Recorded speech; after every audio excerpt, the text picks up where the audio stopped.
Hello friends, வணக்கம் and welcome to Tamilarasan review. இன்றைக்கி நம்ம சேனலில் டேரக்டர் பிரசாந்த் நீல் இயக்கத்தில் வெளியாகிருக்கிற சாலார் படத்தோட ரிவ்யூ தான் பார்க்க போகிறோம்.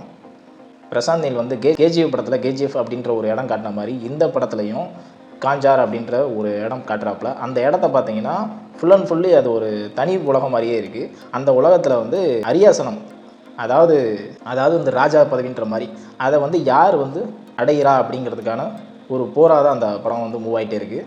முக்கியமான ஒரு ஒன்லைன் என்ன அப்படின்னு பார்த்தீங்கன்னா, பிரபாஸ் மற்றும் பிருத்திவிராஜ் இவங்க 2 பேரும் வந்து முக்கியமான கேரக்டர் நடிச்சிருக்காங்க. இவங்க 2 பேரும் ஒரு நட்பு ரீதியாக வந்து சின்ன வயசுலேருந்து பழகிட்டு இருக்காங்க. ஒரு முக்கியமான கட்டத்தில் இவங்க 2 பேரும் சின்ன வயசுலேயே பிரிய வேண்டிய ஒரு நிலைமை வருது.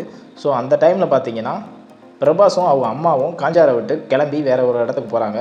அந்த போகிற டைமில் கூட பிரபாஸ் அவர்கள் வந்து பிருத்திவிராஜ்கிட்ட போயிட்டு, உனக்கு ஏதாவது ஒரு பிரச்சனை வந்துச்சுன்னா நீ என்னை கூப்பிடு, நான் உனக்காக கண்டிப்பாக திரும்பி இந்த இடத்துக்கு வருவேன் அப்படின்னு ஒரு உத்தரவாதம் கொடுத்துட்டு தான் அந்த இடத்த விட்டு கிளம்பி போகிறாப்புல. ஸோ அதுக்கப்புறம் பார்த்தீங்கன்னா ஒரு 25 வருஷம் கழித்து காட்டுறாங்க. ஸோ இவர் சொன்ன மாதிரியே பிருத்திவிராஜ் வந்து ஒரு ப்ராப்ளம் வருது. அந்த ப்ராப்ளத்துக்காக இவரை வந்து மறுபடியும் பிரபாஸை வந்து இந்த இடத்துக்கு கூப்பிட்றாப்புல. அந்த இடத்துக்கு வந்தாரா, அதுக்கப்புறம் என்ன நடந்துச்சு, அப்புறம் இவங்களுக்குள்ள ஒரு மோதல் ஏற்படுது.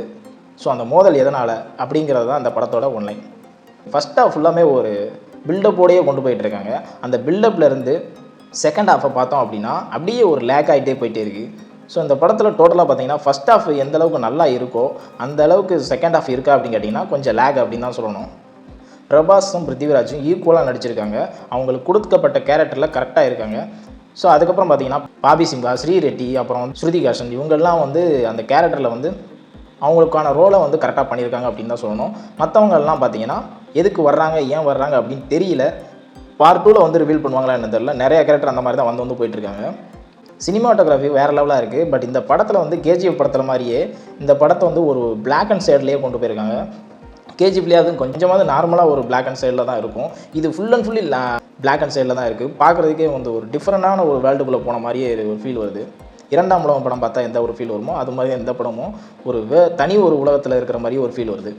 ஸோ அதுக்கப்புறம் பார்த்தீங்கன்னா பிரசாந்த் நீல் அவங்களோட டீம் தான் இந்த படத்துலையுமே ஃபுல் அண்ட் ஃபுல்லி அவங்க ஒர்க் பண்ணியிருக்காங்க. கேஜிஎஃப்ல ஒர்க் பண்ண அதே டீம் தான் இந்த படத்தில் ஃபுல் அண்ட் ஃபுல்லி ஒர்க் பண்ணியிருக்காங்க. சினிமாட்டோகிராஃபி, எடிட்டிங் எல்லாமே வேறு லெவலாக இருக்குது. பட் மியூசிக் வந்து அந்தளவுக்கு இருக்கா அப்படின்னு கேட்டிங்கன்னா கேஜிஎஃப் அளவுக்கு இல்லை அப்படின்னு தான் சொல்லணும். கேஜிஎஃப்ல ஒவ்வொரு மியூசிக் வந்து இப்போ வரைக்கும் நம்ம வாட்ஸ்அப் ஸ்டேட்டஸில் யூஸ் பண்ணிகிட்டு இருக்கோம். பேக்ரவுண்ட் ஸ்கோர் வேறு லெவலாக இருக்கும். இந்த சாலார் படத்தில் வந்து அந்த பேக்ரவுண்ட் ஸ்கோர் வந்து அந்தளவுக்கு மனசில் நிற்கல அப்படின்னு தான் சொல்லணும். நிறைய இடங்களில் வந்து அந்த ஃபைட் சீன்ஸ்லாம் லாஜிக் இல்லாமல் இருக்குது. நீங்கள் லாஜிக்கே எனக்கு வேண்டாம், நான் 100 பேரை அடித்து தூக்கி துவம்சம் பண்ணுற அளவுக்கு ஹீரோ இருக்கார் அப்படின்னா அந்த படத்தை நான் போய் பார்ப்பேன் அப்படின்னா இந்த படம் உங்களுக்கு ஒருத்தான படம். பிரசாந்த் நீல் அவரோட டேரக்ஷனுக்காக இந்த படம் நான் பார்ப்பேன் அப்படின்னு நினச்சி போய் பார்த்தீங்கன்னா கண்டிப்பாக வந்து உங்களுக்கு இந்த படம் ஒரு ஏமாற்றத்தை தான் கொடுக்கும். ஏன்னா கேஜிஎஃப்ல ஒரு 100% இருக்குன்னா இந்த படத்தில் ஒரு 50% தான் இருக்கும். அதே மாதிரி பிரபாஸோட ரசிகர்கள்லாம் போய் படம் பார்க்கணும் அப்படின்னா கண்டிப்பாக அவங்களுக்கு வந்து ஒர்த்தாக இருக்கும் இந்த படம். ஏன்னா முந்தைய படங்களுக்கு கம்பேர் பண்ணும்போது இந்த படம் கண்டிப்பாக வந்து ஒரு நல்ல படம் அப்படின்னே சொல்லலாம். இல்லை நாங்கள் இவங்க சைடும் இல்லை, நான் அவங்க சைடும் இல்லை, நான் நடுத்தரமாக பொதுவான ஒரு ஆளாக இருந்து இந்த படத்தை போய் பார்க்குறேன் அப்படின்ற மனப்பான்மையில் இருந்தீங்க அப்படின்னா உங்களுக்கு வந்து ஒரு ஆவரேஜான ஒரு மூவியை பார்த்த ஒரு ஃபீல் தான் வரும்.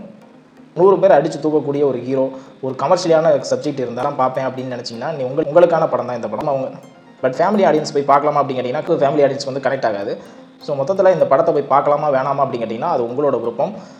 பட் ஏன்ட்ட கேட்டிங்க அப்படின்னா கண்டிப்பாக ஒன் டைம் வாட்சபிளுக்குரிய ஒருத்தான